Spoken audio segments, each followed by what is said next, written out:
ከቀጣዩ 2018 በጀት ዓመት ጀምሮ ክልሎች በአዋጅ በተሰጣቸው መብት መሰረት የንብረት ግብርን መሰብሰብ እንደሚጀምሩ የገንዘብ ሚኒስቴር አስታውቋል። የገንዘብ ሚኒስትሩ አህመድ ሽዴ የ2018 በጀትን አስመልክተው ለሕዝብ እንደራሴዎች ምክር ቤት በሰጡት ማብራሪያ በጀቱ ይህንንም ታሳቢ በማድረግ የተዘጋጀ ነው ብለዋል። ኤርሚያስ በጋሻው ዝርዝሩን እንደሚከተለው ይነግረናል። የሕዝብ እንደራሴዎች ምክር ቤት ዛሬ ባካሄደው 41ኛ መደበኛ ስብሰባው በ2018 ረቂቅ በጀት ላይ ለሁለተኛ ጊዜ ተወያይቷል። የገንዘብ ሚኒስትሩ አህመድ ሽዴ በምክር ቤቱ ተገኝተው ከፕላን በጀትና ፋይናንስ ጉዳዮች ቋሚ ኮሚቴ እንዲሁም ከሌሎች የሕዝብ እንደራሴዎች ለቀረቡላቸው ጥያቄዎች ምላሽና ማብራሪያ ሰጥተዋል። ከቀረበው የ1.9 ትሪሊዮን ብር ረቂቅ በጀት ውስጥ 1.1 ትሪሊዮን ብሩ ለመደበኛ ወጪዎች፣ 415 ቢሊዮን ብሩ ደግሞ ለካፒታል ወጪዎች የተመደበ ነው።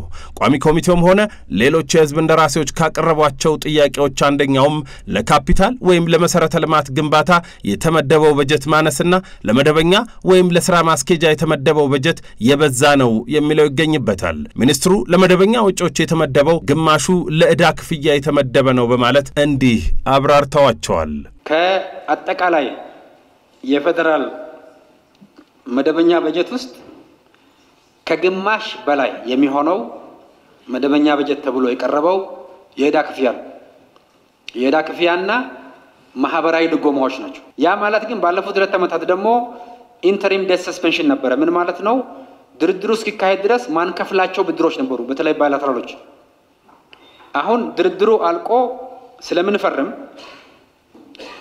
ስለዚህ የሚቀጥለው ዓመት ክፍያ መክፈል እንጀምራለን ማለት ነው። በሚቀጥለው ዓመት ሲከፈል ደግሞ አዲሱ ኤክስቼንጅ ሬት ነው ኢንፌክት የሚሆነው ማለት ነው።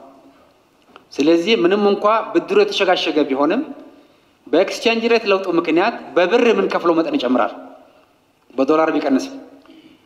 እነዚህ በሙሉ አንድ ላይ ተደምሮ የዕዳ ክፍያና የማህበራዊ ድጎማዎቹ ኦልሞስት ከ50% በላይ መደበኛ በጀቱን ይሸፍናሉ ማለት ነው። ከዚሁ የካፒታል ወጪ ወይም የመሰረተ ልማት ግንባታ በጀት ጋር በተያያዘ ደግሞ በዛሬው የምክር ቤት ውሎ በርካታ የምክር ቤት አባላት የመንገድ መሰረተ ልማት ጥያቄዎችን አቅርበዋል። በየተመረጡባቸው አካባቢዎች የሚነሱ ክልልን ከክልል እንዲሁም ወረዳዎችን ከወረዳዎች የሚያገናኙ አዳዲስ የመንገድ ግንባታ ጥያቄዎች ግንባታቸው የተቋረጡና ከፍተኛ ጥገና የሚፈልጉ መንገዶች በብዛት ተነስተው ነበር።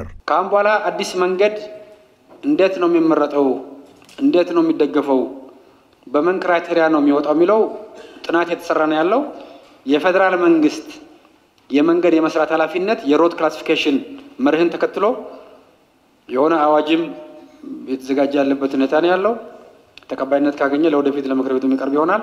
ጥያቄው ተገቢ ነው። የመንግስት ፊስካል አቅም ግን የሚመሰረተው በገቢ አቅማችን ነው። ስለዚህ ከአቅማችን በላይ ደግሞ መስራት ማንችላቸውን ጉዳዮች ቅደም ተከተል ማውጣት ግዴታ ነው የሚሆነው።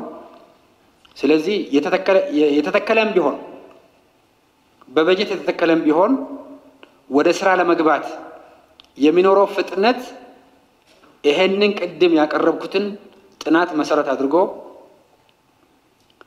ቅደም ተከተል ወጥቶላቸው ክራይቴሪያ ወጥቶላቸው የተከበረው ምክር ቤት ያጸደቃቸው ፕሮጀክቶች እንደ ፕሮጀክት ይቀጥላሉ፣ መሰራትም ይኖርባቸዋል። መቼ ይሰራሉ፣ ጨረታቸው መቼ ይሆናል፣ ቅድመ ዝግጅታቸው መቼ ያልቃል የሚባለው ግን የተሟላ ቅድ የሚዘጋጅ ነው የሚሆነው። የፌደራል መንግስት የ2018ን የ1.9 ትሪሊዮን ብር በጀት ለመሸፈን ያቀደው 1.5 ትሪሊዮን ብሩን ከሀገር ውስጥና ከውጭ ምንጮች ለማግኘት በማሰብ ነው። ከዚህ ውስጥ 1.2 ትሪሊዮን ብሩ ደግሞ ከሀገር ውስጥ ግብርና ታክስ ለመሰብሰብ ነው የታቀደው። የገቢዎች ሚኒስቴር ዘንድሮ በ11 ወራት 815 ቢሊዮን ብር ሰብስቧል። ዓመቱ ሲጠናቀቅ ደግሞ 900 ቢሊዮን ብር ደርሳለሁ ብሎ አቅዷል። የሕዝብ እንደራሴዎች ይህን ታሳቢ በማድረግ የገቢ ቅዱ ከፍተኛ ጭማሪ ያሳየው ምን ምቹ ሁኔታ ይኖራል ተብሎ ታስቦ ነው ብለው ጠይቀው ነበር።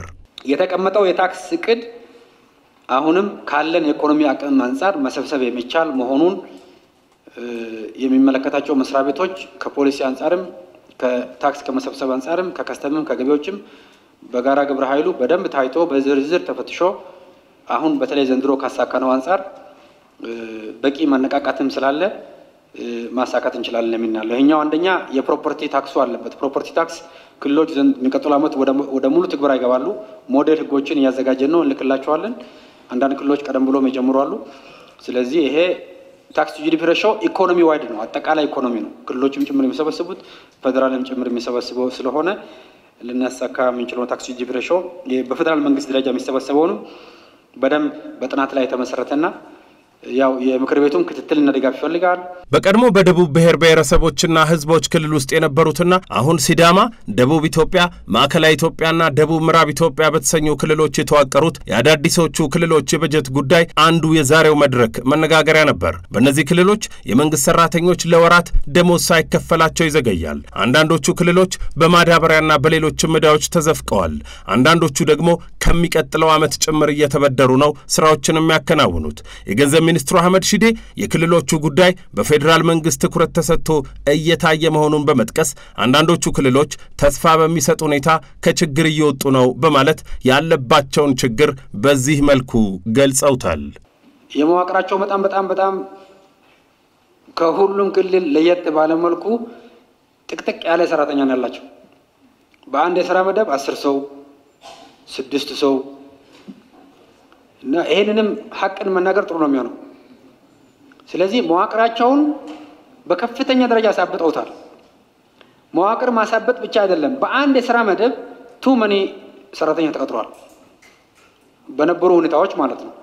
ስለዚህ እነሱም የውስጣቸውን ችግር ሊፈቱ፣ ገቢ ሊያሳድጉ፣ በጀታቸውን ሲያስተዳድሩ ውጤታማነት ላይ ትኩረት ሊያደርጉ፣ የመዋቅራቸውን ደግሞ ደረጃ በደረጃ የነሱ ኃላፊነት ነው ፖለቲካሊ ሰስቴናብል በሆነ መልኩ ለወደፊት ችግሩን እያዩ ሊፈቱ ያስፈልጋል ማለት ነው።